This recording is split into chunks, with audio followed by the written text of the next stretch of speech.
Sleeping in a freezing car should kill you within hours. Your body temperature drops below 95 degrees. Your organs start shutting down. Hypothermia doesn't negotiate. It just takes. Yet thousands of Black Americans survive entire winters in unheated vehicles across this country. No heat, no power, no safety net that was ever designed to catch them when they fell. They're not using the methods survival experts teach in expensive wilderness courses. They're not following guidelines from people who've never spent a single night wondering if they'll wake up in the morning. What do they know that the rest of us don't? And why has nobody bothered to ask them until now? The enemy hiding in plain sight.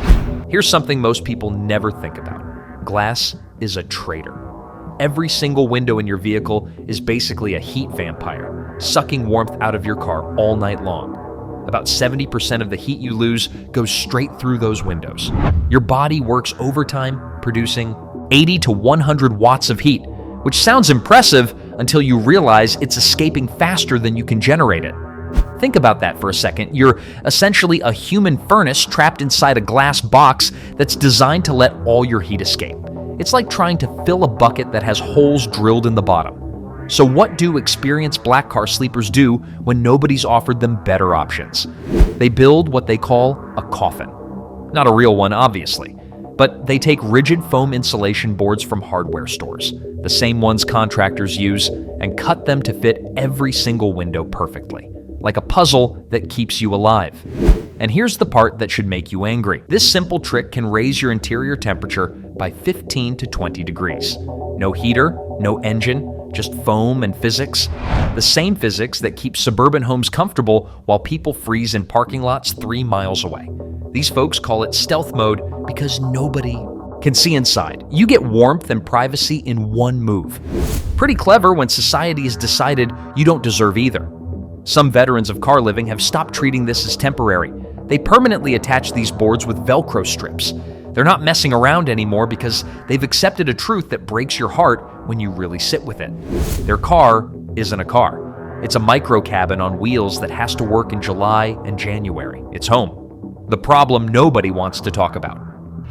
But here's where it gets tricky, and this is the part that separates people who've actually lived this from people who've just theorized about it.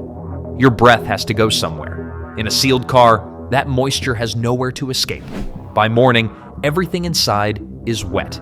Your windows, your blankets, your dignity, if you had any left. One Black man from Detroit told an outreach worker, it's like waking up inside a cloud that hates you. The human body releases roughly 1 pint of water vapor every single night just from breathing. In an airtight space, that's a recipe for soggy misery that can lead to hypothermia faster than the cold itself. Still, when it's 20 degrees outside and you don't have money for a motel, and let's be honest, when that motel clerk has already made it clear through their eyes that you're not welcome, soggy beats frozen every single time. Some car sleepers get creative with this setup. They'll leave one tiny corner unsealed for airflow. Others just accept the morning moisture situation as part of the deal. A small price for not becoming a human popsicle in a country that has more than enough resources to ensure nobody freezes to death.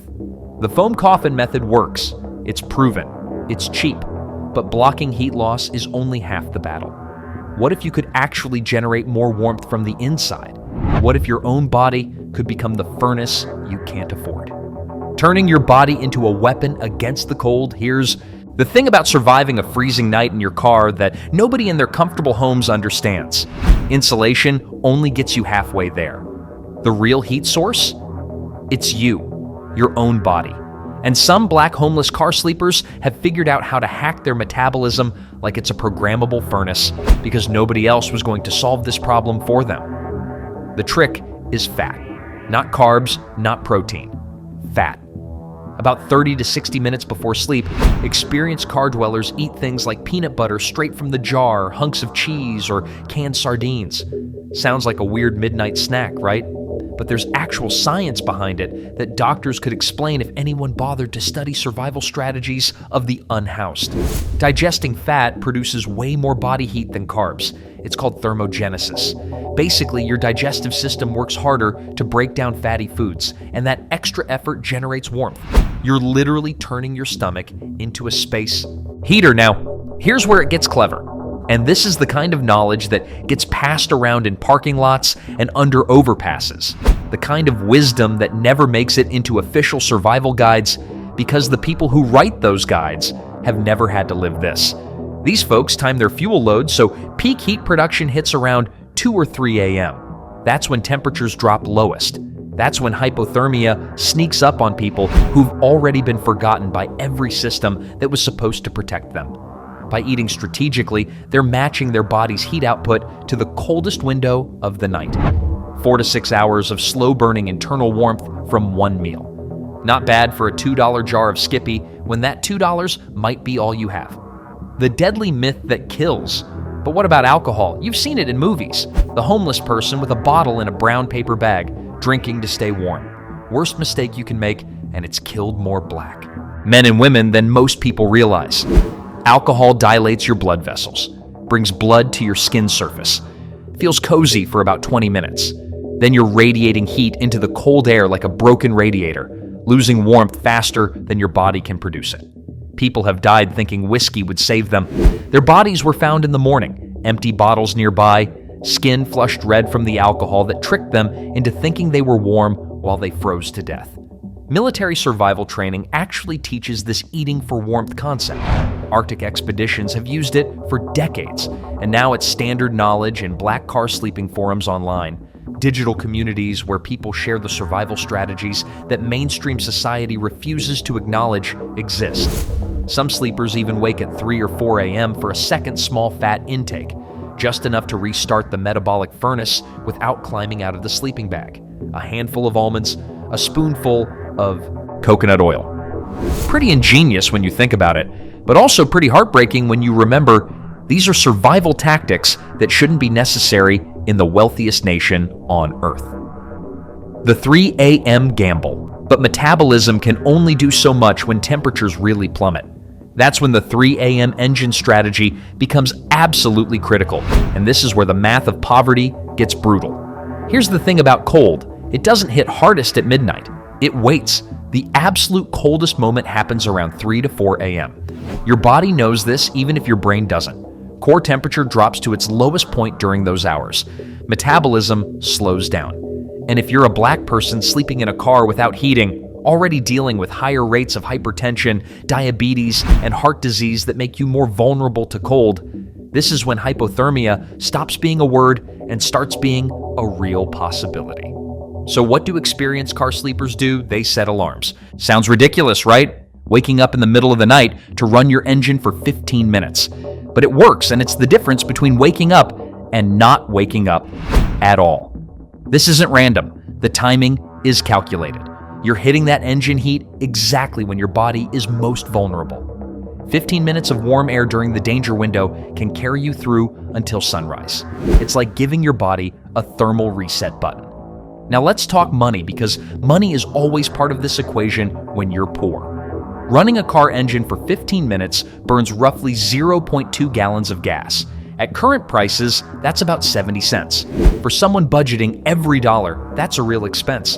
But it's also cheaper than a hospital visit for frostbite, if you could even afford the hospital visit, which most can't.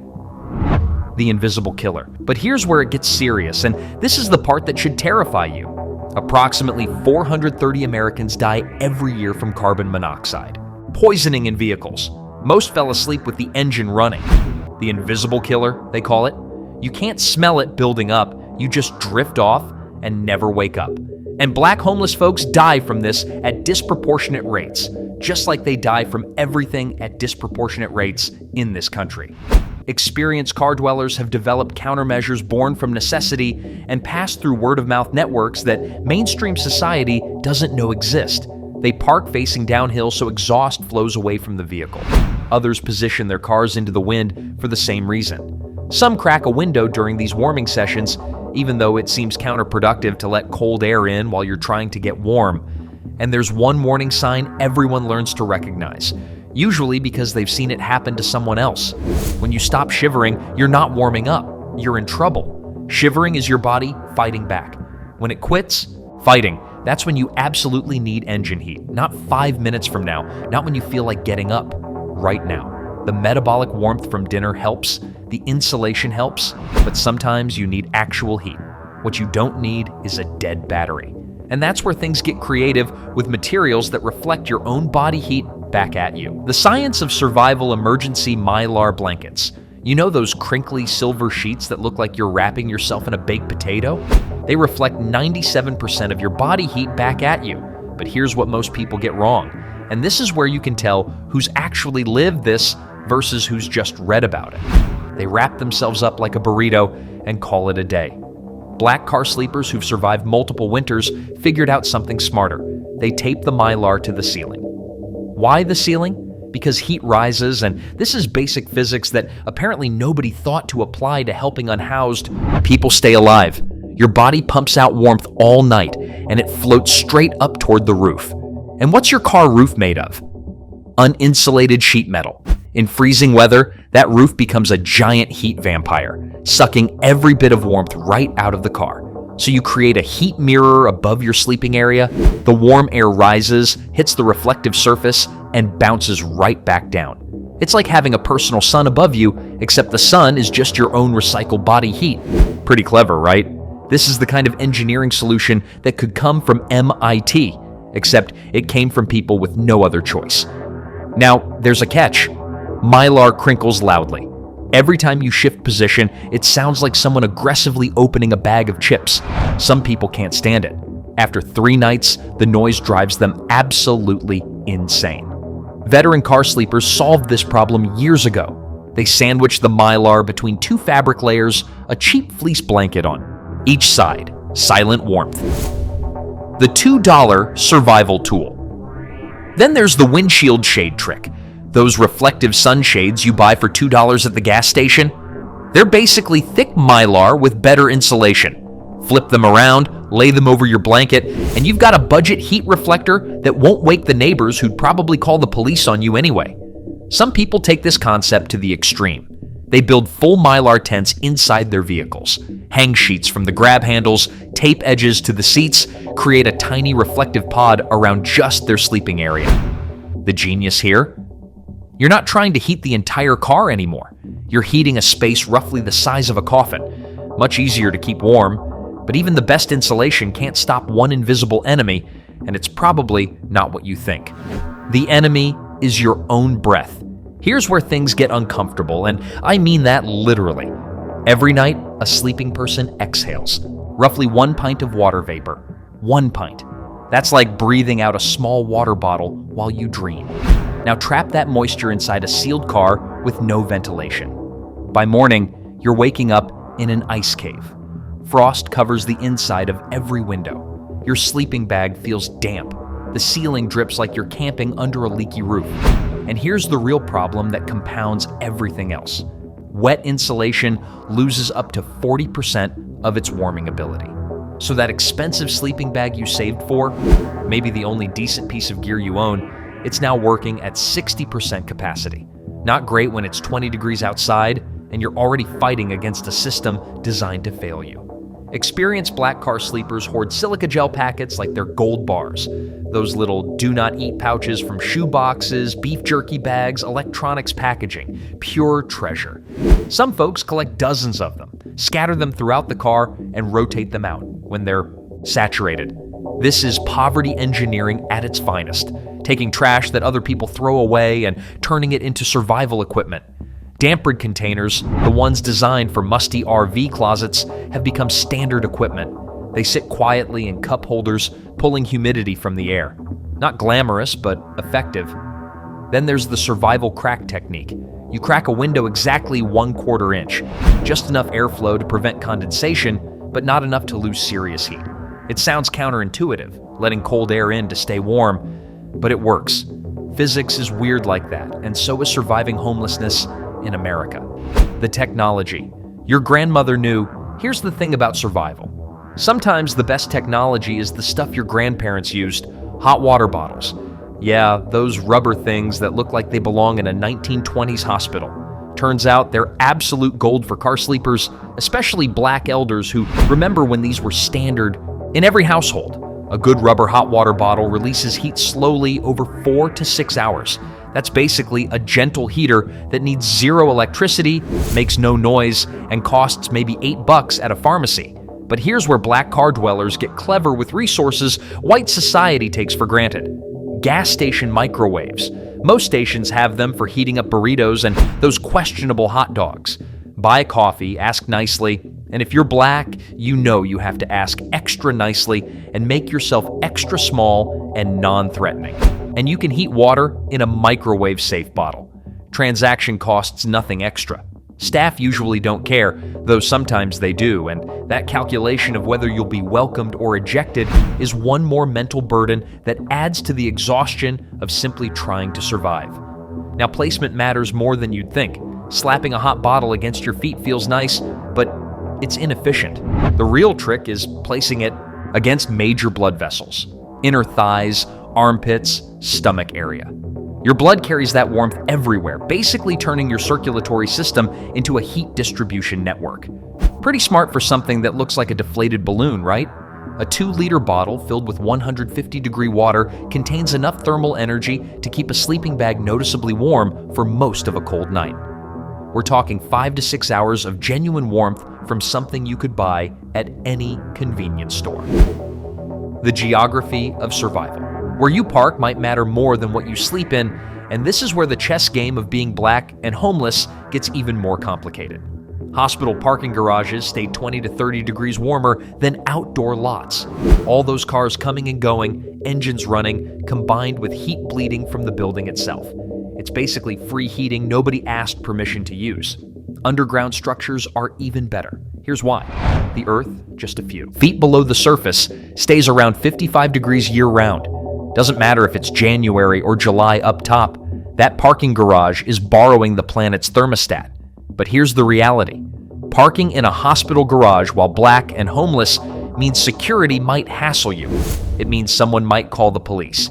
It means you have to weigh warmth against the very real possibility of violence from people who see you as a problem to be removed rather than a person trying to survive. My personal favorite trick? Parking against a 24-hour laundromat's exterior wall. Those industrial dryers run all night. The building's backside becomes a giant radiator. You're essentially cuddling a warm brick wall without paying for a single load of laundry. Now here's where it gets complicated in ways that white homeless people don't always face. Police knock and wake policies change completely depending on which city you're in. Some cops will tap your window, ask if you're okay, and drive off. Others will ticket you before you've even wiped the sleep from your eyes. And if you're black, the statistics don't lie. You're more likely to be hassled, more likely to be ticketed, more likely to have that interaction escalate into something dangerous. Same country, totally different rules depending on the color of your skin. The accidental communities. Then there's Walmart. Their famous overnight parking permission has accidentally created entire communities of people surviving in vehicles. You'll see the same cars in the same spots night after night. People recognize each other. They wave. It's like a neighborhood, except everyone's address has wheels and society has decided they don't count as real neighbors. Smart black car sleepers never get comfortable in one location, though. They rotate between 3 or 4 safe spots throughout the week. Monday at the hospital, Wednesday behind the laundromat, Friday in the Walmart lot. Why bother with all this movement when you're already exhausted from simply surviving? Because humans are pattern recognition machines. Security guards notice. Neighbors notice. That concerned citizen who calls the police, they definitely notice. And when you're black, being noticed can be dangerous. Staying invisible means staying unpredictable. Some veterans keep mental maps of every tolerant location within a 20-mile radius. They know which businesses have relaxed security on weekends, which residential streets have no HOA busybodies, which church parking lots actually practice what they preach about loving thy neighbor. The electrical revolution. Finding warmth is one battle, but even the perfect parking spot means nothing if you can't power the heating tools that make survival possible. Some black car sleepers have basically become electrical engineers out of pure necessity, because nobody was going to hand them solutions. Heated car seat cushions designed for truckers can run 8+ hours on a single marine deep cycle battery. We're talking only 3 to 4 amps of draw. That's less power than your refrigerator light uses. These cushions weren't made for homeless people. They were made for long-haul drivers who spend weeks in their cabs. But hey, if the shoe fits, then there's the construction worker hack. Milwaukee and DeWalt power tool batteries have accidentally created an entire survival ecosystem. Heated jackets, heated vests, heated blankets, all running on the same batteries that power drills and saws. A black carpenter might not realize it, but his job site gear has become homeless survival equipment for people who look just like him, but whose luck ran out. Life comes at you funny sometimes. Portable power stations have changed the game completely. Brands like Jackery can run heating elements for 2 or 3 nights between charges. Not cheap up front, we're talking $200 or more, but when you calculate nightly motel costs versus one battery purchase, the math gets real obvious, real fast. And here's the part nobody talks about. Where do you recharge all this stuff when you're black and homeless and most public spaces treat you like a threat? Public libraries. Genius, right? Black car sleepers spend hours during the day reading while their batteries quietly fill up at the outlet under the desk. Free electricity, free warmth, and you might accidentally learn something about the Byzantine Empire while you're at it. Except even this requires performing respectability, looking clean enough, smelling acceptable enough, being quiet enough, making yourself small enough that librarians don't ask you to leave. The mathematics of body heat. Nobody survives winter in a car alone for very long. That's just reality. And it's a reality that black homeless communities have understood for generations. The smartest car sleepers figured this out years ago. During dangerous cold snaps, 2 people share one vehicle. Simple math, 2 bodies. Produce double the heat output. You go from 80 watts to 160 watts in a sealed space. That's the difference between a rough night and a hospital trip. Or worse. But here's what most people miss. It's not just about warmth. Car pairing creates survival networks. These communities check on each other at dawn every single morning. And if someone doesn't respond, missed check-ins trigger welfare searches. People actually go looking. In a world that mostly ignores black homeless folks, in a society that's built entire systems designed to make you invisible, someone notices if you don't wake up. That matters more than you can possibly understand if you've never been that alone. Now let's talk about the realest survival partners, dogs. A medium-sized dog produces about 50 watts of heat. That's like having a small space heater that also barks at threats. Biological alarm systems wrapped in fur. And honestly, they're better company than most people, and they don't judge you for being exactly where you are. The buddy system serves another purpose too. Someone stays semi-conscious throughout the night. They monitor for dangers that range from carbon monoxide to people with bad intentions. They can restart the engine during emergencies. 2 sets of eyes, 2 sets of ears. Mutual aid groups, often organized by and for black communities that understand survival when systems fail, have taken this further. They've developed what they call cold call phone trees. Volunteers send 2 a.m. text check-ins to known car sleepers during freezing nights. A simple, "You okay?" message that might save a life. And the weird part is the psychological warmth matters just as much as physical heat. Isolation during cold nights creates depression spirals that can be just as deadly as hypothermia. Companion sleeping breaks that cycle. Having another heartbeat nearby changes everything when the world has decided your heartbeat doesn't matter. What we choose not to see. So, what have we learned from black Americans who survive freezing nights without heat or power? Sleeping in a car isn't about one magic solution. It's insulation boards and metabolic hacks and strategic engine runs. It's Mylar blankets and hot water bottles and parking spot chests. It's moisture management and air gaps and looking out for each other. It's engineering solutions born from necessity by people who were never supposed to make it through the winter. Humans are remarkably creative when survival demands it. These techniques aren't just homeless hacks, they're sophisticated adaptations to systemic failures that disproportionately impact black communities. And frankly, that's both impressive and absolutely shameful. Because here's the truth we need to sit with. These survival strategies shouldn't need to exist. Not in the wealthiest nation on earth. Not in a country with more empty houses than homeless people. Not in a society that claims to value human life. Every Mylar blanket taped to a car ceiling is a policy failure. Every 3 a.m. alarm set to run an engine for warmth is a moral catastrophe. Every silica gel packet hoarded like treasure is an indictment of our collective choices. Black homeless Americans have engineered solutions to problems that never should have been theirs to solve. So the next time you see someone sleeping in their car, remember they're not lazy. They're not criminals. They're survivors employing sophisticated techniques to compensate for every system that failed them. And they deserve better than having to become engineers of their own survival just to make it through the night.